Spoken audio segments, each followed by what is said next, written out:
Pulau Sumatera merupakan salah satu pulau yang terbesar di dunia. Di Indonesia sendiri, Pulau Sumatera merupakan pulau nomor 3 terbesar setelah Pulau Papua dan Pulau Kalimantan. Di Pulau Sumatera, terdapat sebuah provinsi yang bernama Sumatera Utara yang beribu kota di Medan. Di Provinsi Sumatera Utara inilah terdapat sebuah kota yang bernama Labuhan Batu. Kota Labuhan Batu berada di kawasan pesisir timur Sumatera Utara. Di kota Labuhan Batu terdapat sungai yang bernama Sungai Barimun. Di tengah-tengah Sungai Barimun terdapat sebuah pulau yang dikenal dengan nama Pulau Kantan.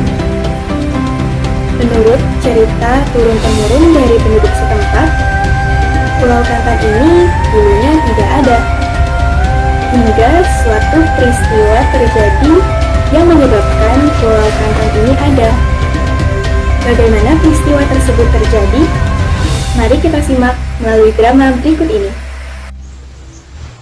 Pada zaman dahulu, Sungai Barimun mengalir dengan air yang jernih dan banyak ikannya.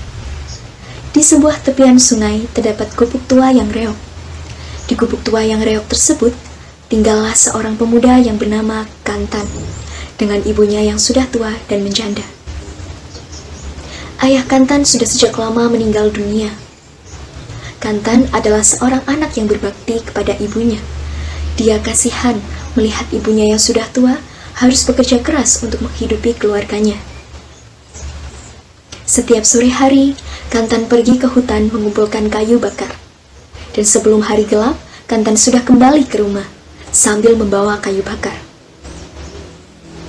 Pada pagi harinya, Kantan menjual kayunya ke pasar dan selalu menggunakan uang hasil penjualan kayunya untuk membeli beras dan kebutuhan sehari-hari lainnya. Bu, hasil menjual kayu bakar hari ini aku berikan beras ya. Sungguh, kamu anak yang berbakti, Kantan.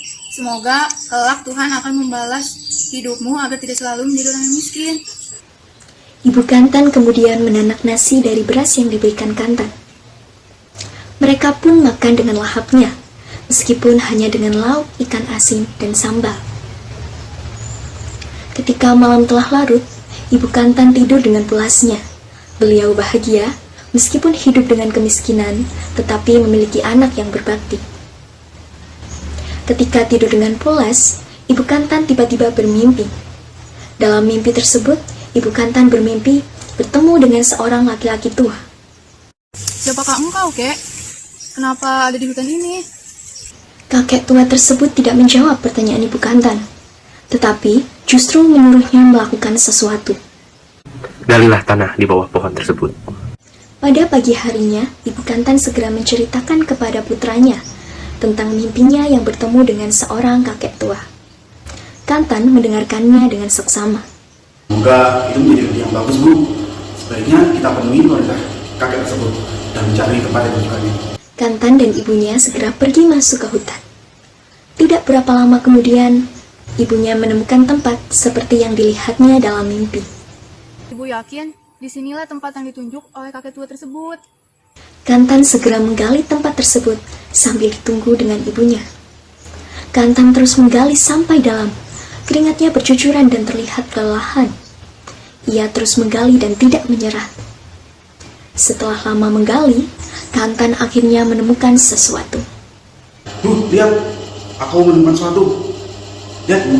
Aku menemukan benda ini. Wah, benda apa itu, Nak? Perlahan-lahan Kantan membuka kain penutup yang berwarna putih tersebut. Ternyata, benda yang ditemukan oleh Kantan adalah sebuah tongkat emas yang berhiaskan intan permata. Lihat, Bu. Ternyata sebuah tongkat emas dengan intan permata di atasnya. Wah, mungkin ini cara Tuhan untuk mengubah nasib kita yang selama ini menderita. Setelah menemukan tongkat emas tersebut, Kantan dan ibunya pulang ke gubuknya dengan penuh kebahagiaan.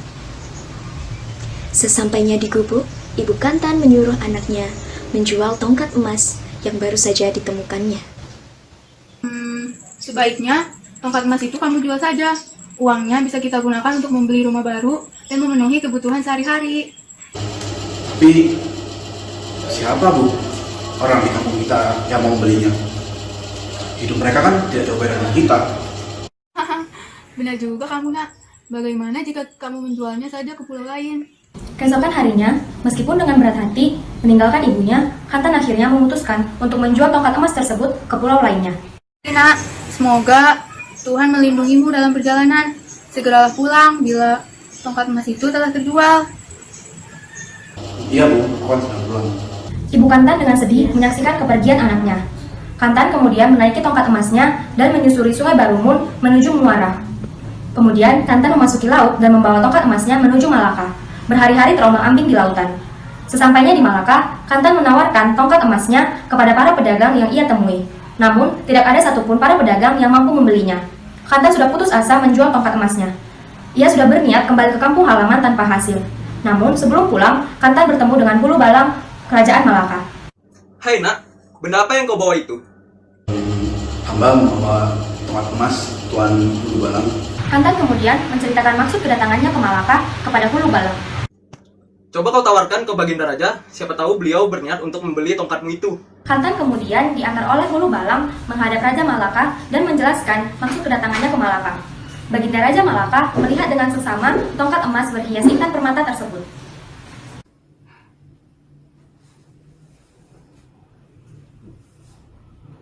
Sungguh istimewa benda ini. Anak muda, aku sangat menyukai tongkat emasmu ini. Aku ingin membelinya, namun bukan dengan uang. Bagaimana jika engkau tinggal di istana ini dan jadi menantuku?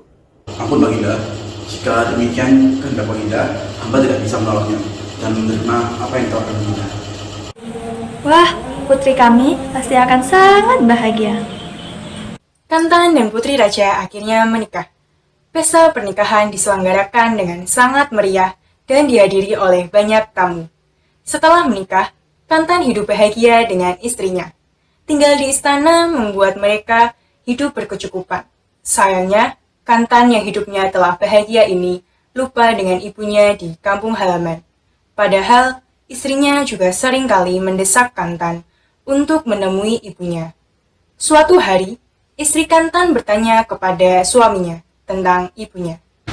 Anda, kapan Anda akan mengajak Adinda menuju kampung halaman Anda? Adinda juga ingin bertemu dengan ibu Anda. Setelah berkali-kali didesak, akhirnya Kantan memenuhi permintaan istrinya. Kantan dan istrinya pun pergi ke kampung halaman Kantan untuk menemui ibunya. Sebuah kapal besar dan mewah merapat di pelabuhan-labuhan Bilik, muara Sungai Barumun. Kehadiran kapal besar tersebut tentu saja mengundang perhatian penduduk yang tinggal di sekitar labuhan Bilik. Kantan dan istrinya pun turun dari anjungan kapal menuju pantai. Para penduduk berbondong-bondong datang melihat siapa gerangan yang datang. Lihat, bukankah itu si Kantan? Wah, sekarang dia sudah menjadi orang istana ya. Wah, sekarang dia sudah menjadi orang sukses ya.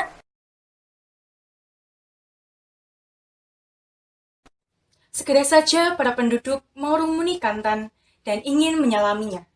Namun, Kantan sudah berubah dari pemuda desa yang ramah menjadi manusia yang sombong. Kabar tentang kedatangan Kantan di Labuhan Bilik segera terdengar oleh ibunya. Ibunya sungguh bahagia mendengar kedatangan Kantan. Dengan terburu-buru, ibu Kantan mendayung sampan kecilnya menuju muara Sungai Barumun. Meskipun sudah sampai di Labuhan Bilik, Kantan tidak kunjung menemui ibunya. Dia menunda-nunda waktu ketika istrinya mengajaknya untuk menemui ibunya. Tiba-tiba, Kantan dikejutkan oleh suara perempuan tua yang memanggil namanya. Kantan, Kantan, ini ibumu, Nak. Kanda, apakah itu ibumu? Mari kita menuju. Bukan, itu bukan ibuku. Aku tidak punya ibu seburuk itu. Aku tidak punya ibu seburuk seperti ini. Pergilah, jangan mengawas dari ibuku.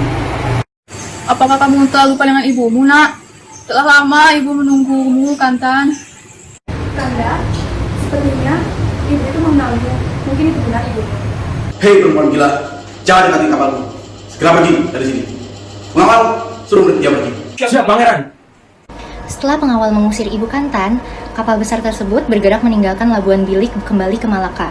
Ibu Kantan kembali ke gubuknya. Dia tidak menduga anak yang selama ini dibesarkannya ternyata justru mengusirnya. Ibu Kantan yang dilanda kesedihan yang sangat mendalam itu pun akhirnya berdoa kepada Tuhan agar Kantan diberi pelajaran.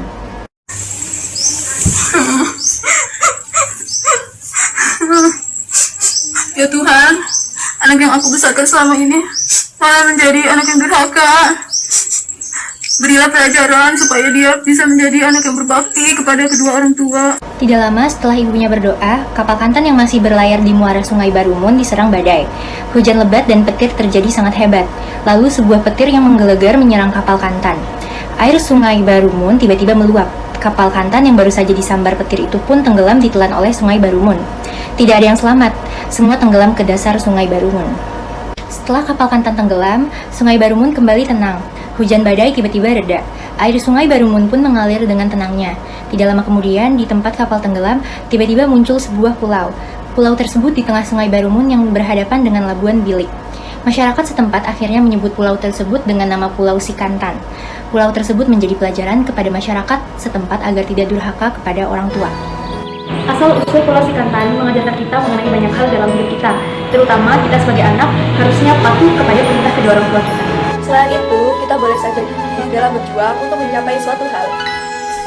Namun jangan pernah kita melupakan orang yang selalu ada di dalam setiap proses perjalanan kita. Akhirnya kita sudah sampai di penghujung penampilan drama. Tentunya masih banyak kekurangan dan kelemahan dalam penampilan drama asal-usul Sikantan ini. Sekian persembahan yang kami sampaikan. Semoga dapat dipetik pelajarannya dalam drama yang kami bawakan.